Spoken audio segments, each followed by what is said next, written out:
Welcome to Finding the Front, brought to you by the proudly West Australian company, Euroz Hartleys. This is a podcast series where we take time out to get to know the story behind the people who front some of Western Australia's leading companies.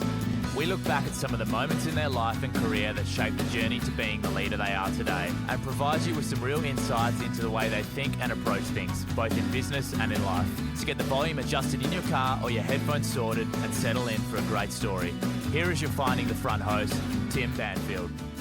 Hey everyone, here we are with the last episode of Finding the Front for 2021, and what a cracker it is. In this episode, we have the enormous opportunity to take some time out to get to know highly regarded gold miner and all-round good bloke, Raleigh Finlayson. For those listeners who aren't familiar with Raleigh is a goldfields born and bred lad from outback station country near Menzies, which is about 130 kilometres north of Kalgoorlie. He really has had a crack at life, and his story is simply a ripper. He talks candidly about his upbringing on the station, building Saracen Minerals, the hugely important role his family plays, the challenges of the super pit acquisition. He talks about working closely with and merging with Northern Star, his current studies that have taken him to the Harvard University in the US, and his excitement about his new role with Genesis Minerals, which takes him back to the goldfields area that dominated his family heritage and upbringing. This is seriously exciting, so without a moment to lose, it gives me great pleasure to welcome to Finding the Front, Raleigh Finlayson. Raleigh, great to have you. Thanks, Tim. Thank you for coming. Gosh, we are really so grateful you could take some time out. I know you're a busy guy. Not only are you back from your stint in the US at Harvard, but you've taken the time out of your family time to come and have a chat. So really appreciate it. No, my pleasure. Ral, there's so much to talk about, and we do only have a limited period of time, but I just want to get a feel for Raleigh and your total story going right back to when you grew up in Jedediah, and it's just such an amazing story. We talked about it beforehand. What you've been able to achieve in your life so far is just outstanding, and from one country boy to another, it's quite inspiring. So, mate, if we could just go back a little bit, you grew up at Jedediah Station outside of Menzies. Yep. Now, School of the Air, your grandfather was Cherry? Yeah, that's right. Yeah, and your dad's John and your mum's Kathy. Kathy is a Layla. Yep. John's a Finlayson. And I understand that, there's a big tie-up between Jedediah and then before that was Melita. For all those that are listening, we're talking about the goldfields, right out near Leonora, near Menzies, and now the home of some of the most talked about gold prospects in Australia. So how was it? Awesome experience. And obviously, as you said, you grew up on the land as well. And it's one thing that being in the city is great, but you do miss your ties, and any excuse to go out to the mines and get back on the land, I absolutely take that up. But going back to the start of your story, so Melita Station, just out of Leonora, which is about a 3-hour drive out of Kalgoorlie to the north.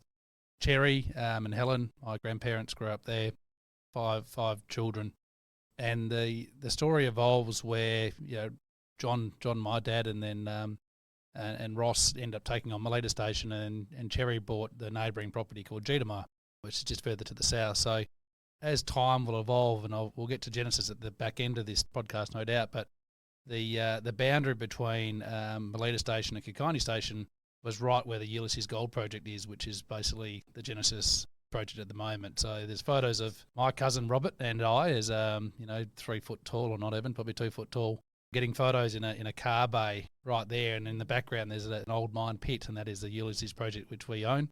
If you go about 5 kilometres further to the east of that point, there's a project called Orient Well, which Ross Finlayson was involved with Melita Mining, Bowds and all these crew. They mined that back in the sort of the early 90s and hasn't been touched since, and again that's now part of the portfolio.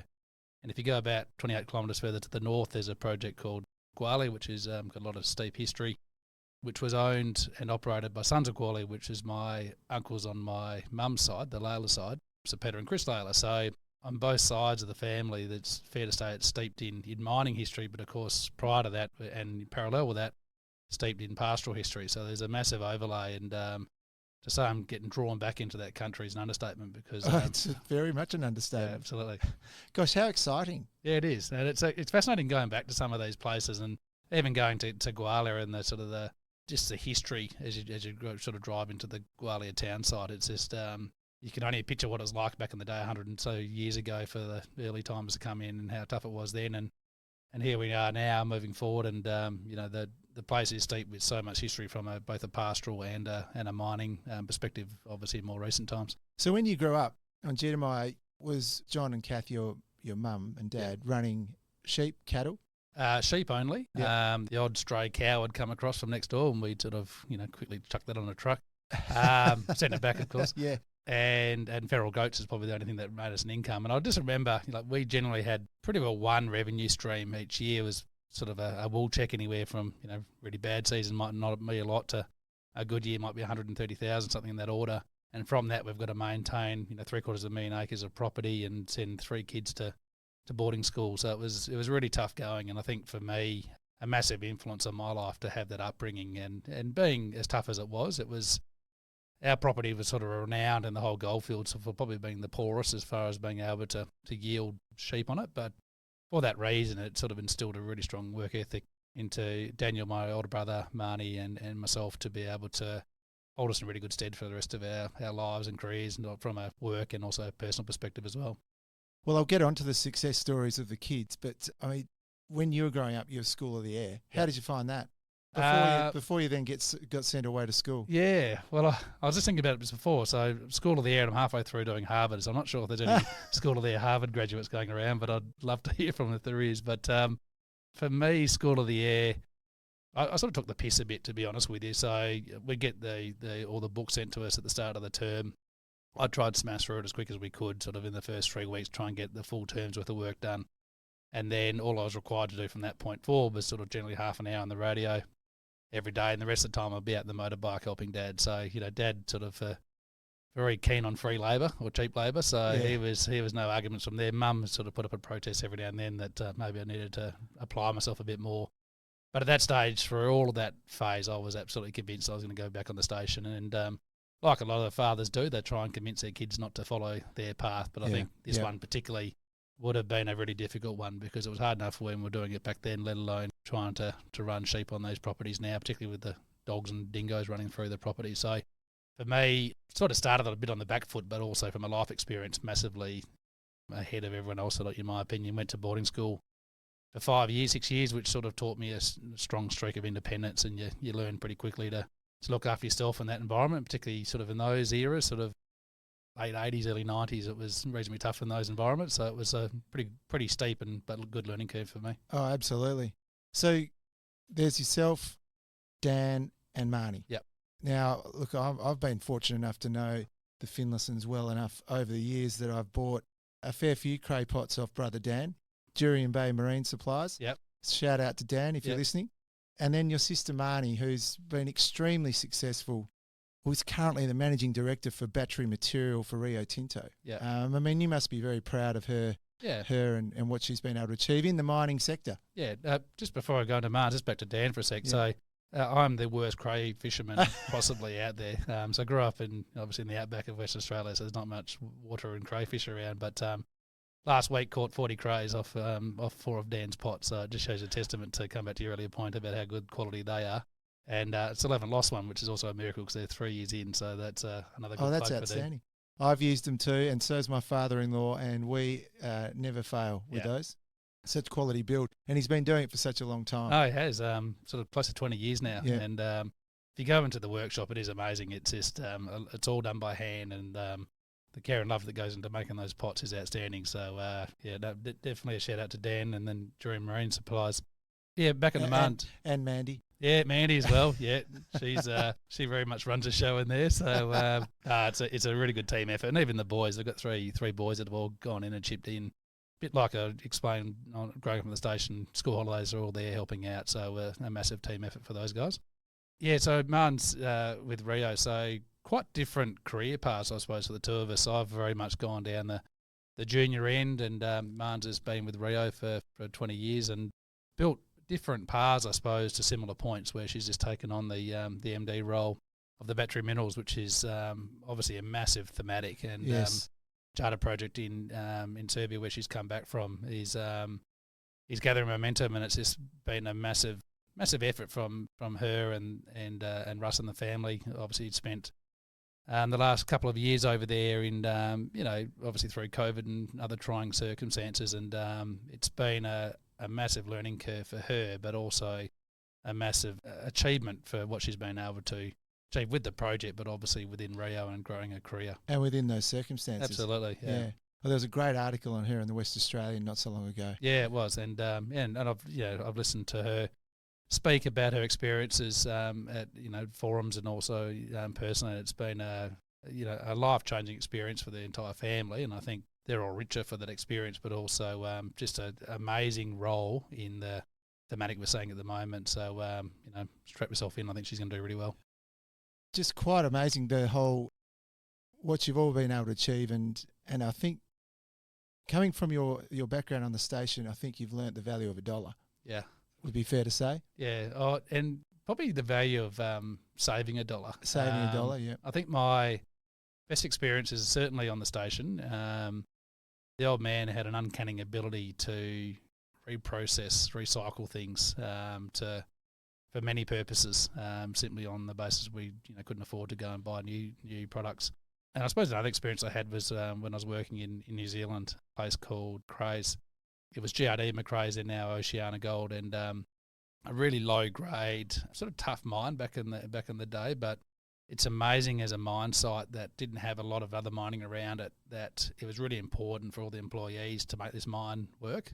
And it wasn't just an owner coming in saying, we'll do this. Actually, the whole workforce was around trying to conserve money to make it all viable so they could all continue to have jobs and put money on the table. So for me, that was a really good learning experience in the mining game about how to be really frugal with your spend. So the combination of growing up in the station and that have been two things that have held me in really good stead. Pivotal. Moving through, I mean, you talked about your schooling. You went to Guildford. Yep. And did well enough to then be accepted into the WA School of Mines, an institution. Yeah. So the WA School of Mines has had some quite well-known alumni, Dave Flanagan, Bill Beaumont and Shane McClay. Yep. I think being from Menzies, Leonora area, coming into there, was that just a natural progression? When did you know that you wanted to be a geologist or be in the mining game? Was it at school? Was it prior to going to school, or because you were surrounded by the Raleigh Finlaysons of the world who were looking at gold? What sort of inspired you? Probably all of the above. I suppose the other thing that was in the forefront of mind. So when I was sort of back into school, sort of school leavers, I had a gap year. So I actually worked up at the Gwalia mine, which I talked about before in Leonora. So I was a bit of a rat bag. I wasn't probably the best behaved kid at that stage of my life. So for me, my mother particularly was very keen to keep me reasonably close. So they were sort of on the transition between coming off the station and moving into Kalgoorlie. So she was sort of keen on that, and also Marnie had a big influence. She was studying metallurgy at the School of Mines as well, 3 years ahead of me. So combination of those two, the love for being on the land was absolutely pivotal. And I'm glad I've convinced you that I'm a geologist. I'm actually a surveyor. Started my first degree was a survey degree, and that was a combination of love my maths, but also love sort of getting my hands dirty and doing stuff. I didn't really have a strong view about what particular path I wanted to take within the industry, but I just felt like, and when I was looking at surveying, I was actually looking at surveying more broader, thinking maybe do cadastral type, something a bit more broader. But once I got into it and realised that sort of mining was absolutely in the blood, I can be back on the land.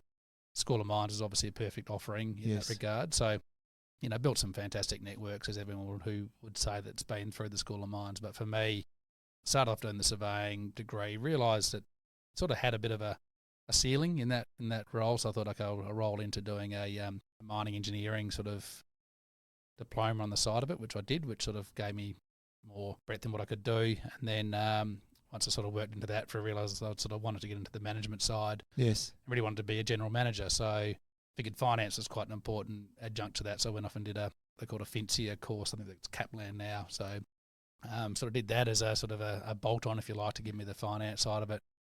And I was on a roll. I think I'd done about sort of 10 or 11 years of study at this stage. I thought, I might as well keep going. So I enrolled into a mineral economics / MBA at Curtin University. And what I found at that stage, I was getting into reasonably senior roles. So I was sort of COO coming into CEO of Saracen at this time. And for me, study at that point became less about the piece of paper and far more around the experience. So what I did with the MBA in economics, I actually just cherry-picked all the units that I thought were going to be beneficial to me, like valuing projects and those sorts of things. And when I started getting into the sort of the law and accounting side of it, I sort of felt that was not quite as engaging for me. So I actually stopped the study. It's probably only sort of maybe a year and a half away from finishing it, but I just felt like I wasn't enjoying it. So I did the units I thought were going to be beneficial, which I have been, and then have taken a genuine sort of 10-year gap and then rolled into Harvard, which has been a sort of a 3-year burn, and rolled in it 3 years ago. Every time I went to go, we'd either do a big deal or a merger or something, so it sort of wasn't entirely appropriate for me out of action for 2 months. So as it played out, it's been perfect timing. Yes. In the sense of obviously a couple of COVID interruptions, so being able to do the Harvard study right in the heart of stepping away from Northern Star and into Genesis. So it's actually meant I can properly allocate the time, which is what people have told me to be able to do, is to be able to fully focus on it. Yep.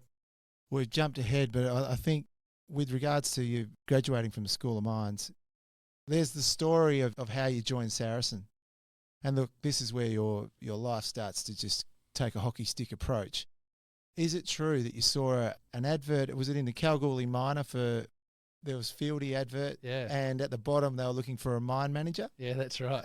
And it was in the one of those tiny little ones in the classified. So, Guido Staltari, who was a founder, very frugal with his money, and that ad must have cost $30, no more. And to get 3 Fieldies and an eventual CEO out of it, compared to it was a good use of $30. Yeah, exactly. And I was just fortunate I was actually looking in that area, to be honest with you. Luckily enough, the Kalgoorlie Miner's not a big paper, but a very good paper. So I managed to flick through it and it caught my eye. And when I first rang in to say, okay, I better sort of explore this a bit further, got put through to sort of a consultant HR person, and then they put me onto Guido, and I thought, Guido, sort of an odd sort of a name, not sure I can trust this bloke. And then the first interview I did with him, I'd completely forgot about it. We sort of set it for 11 o'clock. I was actually working at Lanfranchi at the time in south of Kambalda, and this is a genuine true story. Went underground, got about it, thought, oh crap, I've got an hour to get back to surface. I'm not going to get there. So I called into one of the refuge chambers, which I knew had an outline. I could dial, obviously, into the Telstra beam, and rang him up into Melbourne. And that's how the first interview was conducted, from underground in the refuge chamber. Unbelievable. And then I went to the office about a month later, met with him in person, and he spent 3/4 of an hour trying to convince me it was a bad idea. So I was in nickel. Nickel was at $50,000 a tonne. Gold was in the doldrums, and it was all around trying to test whether I was going to have the conviction if it didn't go well. And I said, well, I've only grown up in things being hard, so I don't know anything different. So I'm up for the ride, and took on the role. And the first 3 years were difficult. In fact, I went straight into a GFC, which is impossible, and then a few other crises along the way. But wouldn't change any of it, because again, what sort of doesn't break you makes you stronger at the end of the day. So you joined Saracen in 2008? 2007 December. Yeah. Right. Okay. And then, I mean, the story goes you're managing director by 2013. Yeah. And Saracen starts its rise. Just talk to me a little bit about Guido Staltari. Yeah. So what influence did he have on you? Oh, massive. And right from the first interview, which I mentioned before, trying to convince me not to join, and then all the way through, like, I would have fired myself. I've often talked to people saying the first 3 years is probably on a monthly basis I would have fired myself if I was in the similar position. But he, for me, I look back on, and what I've sort of learned along the way is that it's like the old saying, sort of hire for attitude and train for skill or talent. So for me, he could see in me that when I was making mistakes or not knowing something, I was working really hard to overcome that. And I was just fortunate he had the perseverance, I suppose, to be able to stick with me. Gave me some really good mentors, Barry Parker being one that springs to mind that was on the board. And look, the first couple of years was a massive learning curve, but once you get that under your belt and a bit of trial by error and sort of sink or swim type approach, no better sort of start for me. And I owe a lot to Guido for seeing something in me, but also having the patience and perseverance to keep me a crack. And your drive has clearly been rewarded. Yeah, it has, and it's been rewarded in many ways. But I reckon for me, people's massive for me. So no doubt we'll talk at the end of this about what what drives me. It's about sort of getting good, like-minded people together, and I like seeing young talent come through. So that's why I still do a lot back with the School of Mines around making sure the next generation's coming through. People like Cole D'Souza, who's been a big part of the Saracen team over the journey. Just love people with the Kyle type attitude and getting them really close to you, because it's attitude's been a core value of Saracen forever, and it's about your attitude's contagious. So make sure it's a positive one, because sometimes you can be in pretty tough environments, and trying to run sheep on a pastoral property in the goldfields in 40 to 50 degree heat is challenging. But Yes. if you've got a good attitude, it's amazing how much easier it is for you. But also people around you having a positive attitude, it makes it easy for everyone else. So for me, It's the people infectious. side matters. Yeah. It's interesting with regards to apart from discussing about the meteoric rise of Saracen, what you've been able to do and give back to not only announce funding programs with the WA School of Mines, but you've got major partners with WA Netball, Shooting Stars, Clontarf Foundation, Jared Neesham, Core Learning Foundation, amongst others. Yeah. Clearly that's been part of your giving back. Yeah. And it's not just giving back's an interesting term or phrase, right? So it implies often when you talk about, so if you think about community engagement, there's sort of the ESG push for companies, which is great. Communities is a really easy thing to do well, and people just immediately think it's just throwing dollars around, which it can be, and there is certainly a part of that. But the Shooting Stars is a really good example. So we launched a program through Marianne Drabniks, who is our people and culture manager at Saracen, now with Northern Star, and that was around in Leonora getting the Shooting Stars program into the Leonora High School. And basically the program revolves around the fact that to be a part of the program you need to attend school. So it's just about trying to get the attendance up, and it's been a phenomenal program for getting Aboriginal girls back into school, but also the influence that it had on our people. So what we'd do is we'd come in and they'd be part of that program, we'd be play netball games, and I reckon it's a massive retention tool, because if people can feel like your company is doing it for the right reason, not just to tick an ESG box and put into a sustainability report, but it's a genuine commitment, it has a profound impact not only on people that are getting the benefit of it, but also your own people. So I think it's a really easy thing to do and a really powerful tool. Oh, absolutely. And it clearly pays off in a lot of other ways other than commercial and financial terms. Absolutely. Yeah. Not only do you feel good about it, but others get a lot of benefit. Yeah. And it just breaks some stigma down. Like it'd be so easy to operate in a town like Leonora. Like I said, I grew up in Leonora Menzies as a kid. So for me coming through, I sort of knew all the families, and a lot of those families are still there, just a couple of generations on. So the community feel's been lost a fair bit over time, and maybe it's fly and fly. It certainly hasn't helped that. So I think whatever we can do to try and bring that community feel back closer, it's amazing. You can just drop so many stigmas by actually being engaged. So Raleigh Saracen, so you're managing director, and it's onwards and upwards. I sort of look through it and I think, well, gee, what can you take out of that? There's just so much. But the journey from turning from a junior into a company that became a mighty gold producer involved developing the business, the development of the mines, say, for example, Carasoo Dam and Thunderbox. You're a big backer of additional exploration. I sort of get the impression that you're the sort of guy, if you can't find it unless you're drilling for it, sort of thing. Yeah. The sort of thing that, and importantly, the attention to spend on these developments. Yeah. Where the notes are sort of made around the Saracen journey. Yeah. And that word journey it's only a small part of your life, but it's pretty significant. Yeah, it is. And I'm glad you used the word journey, because I'd say a lot of those attributes you described were certainly what you'd see at Saracen, probably the second half of the journey. So I think about journey at Saracen as a sort of a decade-long experience for me. Certainly the second half, I think we nailed that pretty well. Learned a lot more about, community. I spoke about, people, making sure they're really important. And then the exploration spend, I think we probably underdid it early days. So Karari was and still is the best, the pinnacle asset at Carasoo Dam. It took us 4 years to realise we had a significant underground mine there, and it's 350 metres away from the plant. And meanwhile, we're 120 kilometres away trying to find new discoveries. So, oh my goodness! So you can sort of get a little bit distorted sometimes, and I think taking a step back, taking a holistic view, and actually backing the team in when it's appropriate to do so, and putting appropriate measures in place to make sure you're putting dollars into the right space. So the best way to create value is certainly for exploration. Others, accountants might argue the best way to destroy value is exploration. It's a big black hole where all this money goes in and nothing comes back. So there is two ends of the spectrum, but again, you need to make sure you've got the right ground to start with and the right people to explore for. And if you get those two ingredients right, you generally get pretty rewarded for that. The other part about the journey, though, with Saracen, so I remember distinctly it was 13th of July 2013 I was appointed Managing Director of Saracen. Within 10 days, gold price had the largest one-day fall, possibly still in history. I don't think it even happened. It got eclipsed through the whole COVID thing. It dropped about $200 Aussie in one night. So share price, like you often, look at your share price when you become MD of something or to take on a new role. It was 38 cents, and within a month it was 9 cents. So it wasn't exactly the meteoric start that I was hoping for. But you had to can a mill expansion we were doing at the time. A couple of crushers we were going to put in at Carissa Dam, which is still sitting in storage. It sort of bugs me most days that it's still sit there. And had to, pay cuts to directors and management and let people go. It was an initiation of fire. And people often sort of forget about those phases or don't really, think about that in that context. So for me, and again, it was like a really hard induction into being the top. And I remember sitting down with Guido once, and he sort of drew the Saracen triangle and said, okay, well, here's your workforce and the bottom here, and as you go up, top of that little pinnacle up there, that's where you sit as a CEO.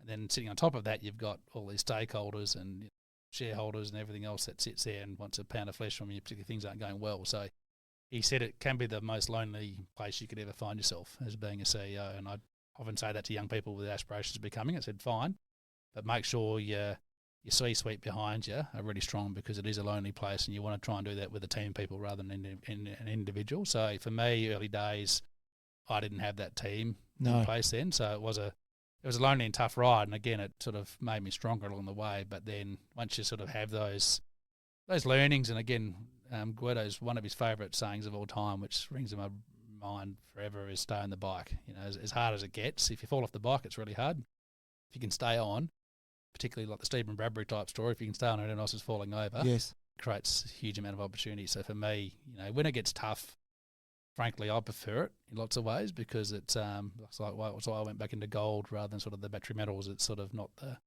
the in vogue commodity at the moment, but that's exactly why I did it. So for me, it's about trying to find value and just remaining really true to your values and what's important, and you'll ultimately do well over a full cycle rather than a point in time. This is steely determination to make it work. Yeah. And it's clearly come through in a whole range of things through your life. But that upbringing combined with having a guy like Guido in your corner, and being able to then tolerate fluctuations like a $200 overnight move in gold, a decimation of your share price, and then getting up in the morning and continuing on. Oh, it's and that stems back to being on the station, right? So we'd have floods, and then you'd have periods where that looks great, and then there wouldn't, within a blink of an eye, you'd have these periods where we'd have drought for 4, 5, 6 years in a row. And a drought in a farming areas is difficult. Drought in some of those outback station areas is impossible. Yes. But we didn't have a default position. It wasn't a chute we can pull and go, okay, we gave it a crack, we're going to go back to our other business. We were all in on that. So you just make things work, and sort of the tougher it gets, the more you got to work harder. So for me, that's remained with myself and Marnie and Dan, and from my mum and dad all the way through. So you just find a way, and that's if you can find a way, the rewards are so much better if you can, that yourself but also your team's actually had to really knuckle down. It's so much more rewarding on the back end, and it's not necessarily monetary. It's actually fulfillment of what you've been able to set a goal and actually get there. Yep. As Saracen grew, you clearly built a team. And just when you look at that period of time, what are some of the highlights you took out of your time with Saracen? Number one, and I've talked about these individuals in the past, but my first 3 graduates all became managers of Saracen. And it's something that at the time when I put them on, Saracen wasn't a name. It was lots of other companies I could have gone to. But these 3 individuals, Matt Fitzgibbon, Brendan Ross and Cleo Lunig, all joined us in sort of met and mining roles. And look, frankly, we didn't even know what we were doing as a company. I didn't know what I was doing as a CEO, but they came in on the journey and they grew with us, and there's a huge amount of opportunity. And that's what I say to young people now, particularly as we get to the point where Genesis goes from being 12 people in the business to hopefully thousands.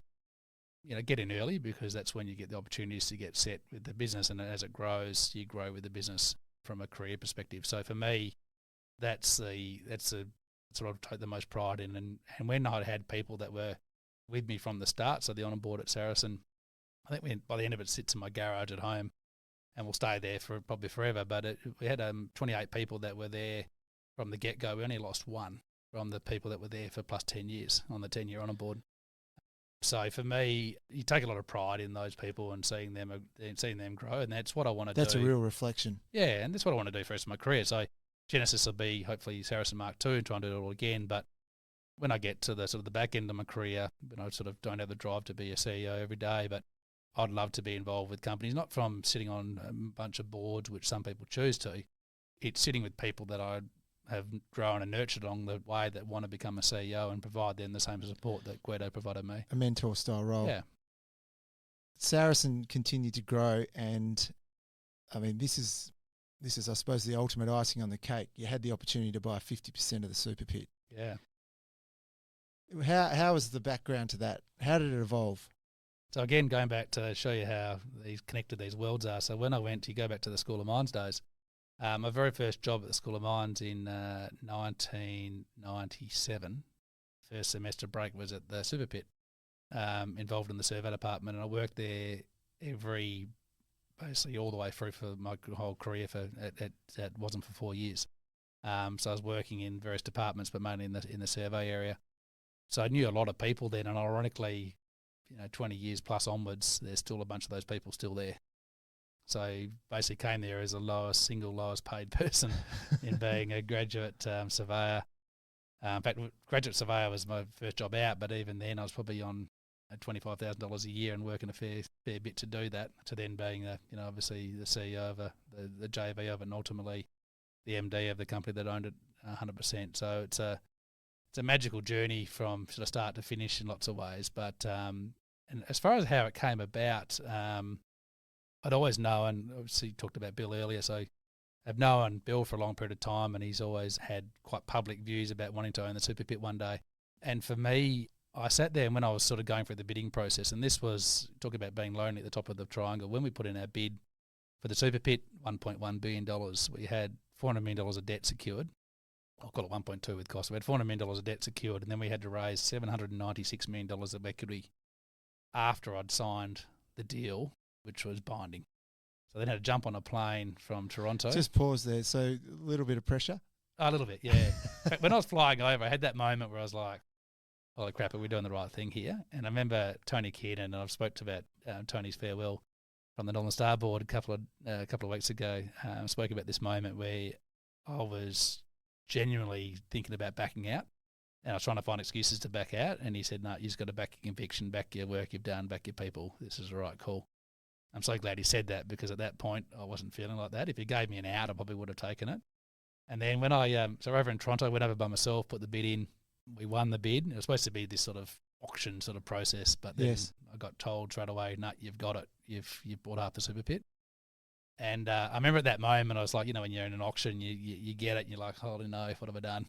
And then we're in this room in this lawyer's office in Toronto, and the sort of petition opens up, and there's all these lawyers and accountants come flying out. They've been working on it for Barrick Gold. There must have been 30 or 40 people in there with balloons and champagne. And I'm like, why are they celebrating? They've just sold me the asset. What have I done here? Because all I wanted to know what the next bidder would pay. For me, I was just like, am I 40% too high here? Yeah, am I out? And it was very close in the end. But what was really pleasing, a couple of things. So came back to Sydney. I was in a state, right? I hadn't slept for a couple of days, flew back in to try and raise this $100 million of equity. So we had to do that. It was already signed, so there was no backing out. It just had to be done. Landed in Sydney, went to the wrong building. So we had two banks on it, went to the wrong end of Sydney. So they had to then walk all the way down Pitt Street to go to the broker I should have been at. And I'm in my civvies and sort of hadn't shaved for a couple of days, looking a bit dishevelled. And literally I must have run into every broker and fund manager going, aren't you about to do the largest equity raising in gold for an M&A deal in history, which it was at the time? was like, yep, that's correct. And so, well, maybe you want to put a suit on to start with. I thought, yeah, I'm getting there. Did it. I remember that night. Wow. We're halfway through the roadshow, and I'm in Sydney staying at the Wentworth or something like that, and I was literally in cold sweats. I was sweating profusely. I was just that state where I was like still, took me a month or two before I became really comfortable that it was the right call. And the ultimate trigger was when Northern Star came in and brought the other half of the asset, and for me that was the moment where I knew it was vindicated for what we'd done. My goodness. That is an absolute ripper of a story.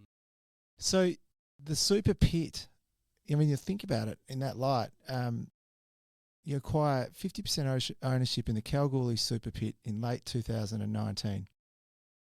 Part of the famous Golden Mile, whose first strike was made by prospector Paddy Hannon in 1893 for $1.1 billion. Like, it's some serious dough. Yeah, so and I know that you just had to go through that. Yeah. But, you know, like you look back and you think, my goodness. So the eight M&A deals we'd done in Saracen's history prior to that, the sum total of all those was about $65 million, and then we did a $1.1 billion deal. So it was a fair step up.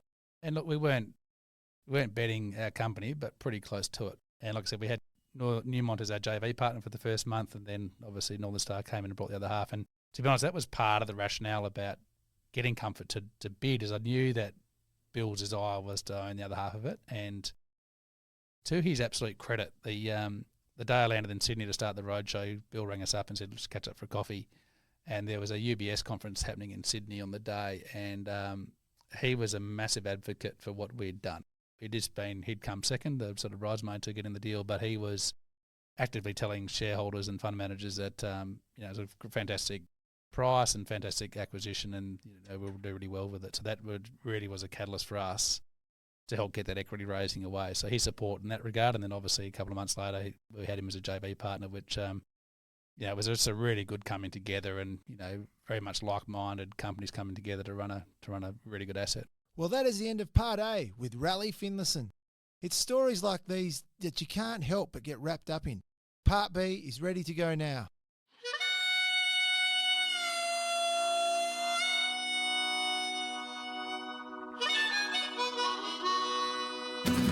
Thanks for listening to this episode of Finding the Front, brought to you by the proudly West Australian wealth management and diversified financial services company, Euroz Hartleys.